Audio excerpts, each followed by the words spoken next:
Ang nasa likod po nito ay yung mga nasa loob po. Kaya natakot po kami na Sa loob ng ano?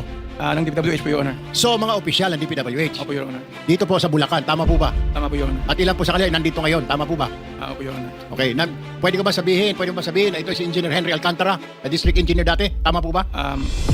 Hindi po, Your Honor. Ang nasabi po sa akin ni Sally po ay yung si, ano po, Chief. Sino Chief? Chief Price daw po. Chief Price. Si Price. Bryce, are you here? Okay, ikaw, ayan na pala, nagkakalimutan na tayo.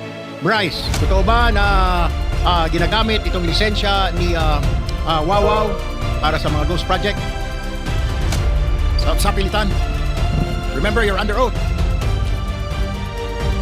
Your Honor, lahat po ng sinasabi nila ay inutos lang po sa akin ng aking boss Henry Alcantara. Yeah. So, inuutusan ka lang ni Henry Alcantara, pati ba lahat ng ito, yung pagkukuha ng mga lisensya, etc. Tama po ba? Hindi ko po kausap pala po. Hindi, yung anong sinasabi sa iyo ni District Engineer Alcantara? Paano? Anong utos? Anong utos? Actually, lahat po ng utos niya ginagawa ko. I mean, Give us an example, anong utos? Utos na kolekta, utos na maningil ng proyekto, anong utos? Utos na gumawa ng ghost project, yung pagkuha po ng pera kay Sally, kay SYMS po. kay Sims. Ilang beses ka na nakakuha ng pera kay Sims?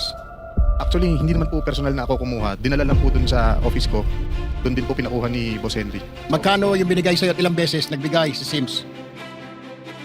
Hindi ko po matandaan po ilan po ang yung eksaktong po ilang beses po, Your Honor. Ballpark, magkano na nakukuha ninyo kay Sims bilang lagay? Yung lagay hindi ko po... Hindi, magkano na nakukuha ninyong, let me rephrase that, magkano na ang naabot sa inyo ng Sims para kay Alcantara? Your Honor, ano po? Sa totoo, hindi ko po alam kasi pagka po dinadala nila yan, nakabox, nakasarado po. Alam, magkano naman ang hindi ka binibigyan ni Alcantara? Hindi ka inabutan mo lang kahit barya? Wala po, Your Honor. Basta nakabox po, dinala po doon. Gaano kalaki yung bag? Box po. Oh, gaano kalaki? Nakikita ko po mga box po ng mga noodles. Gaano nga kalaki yung box? Ganyan po. Naman, malaki-laki ano? Mga 20 million. Anyway, Ade Bryce, okay?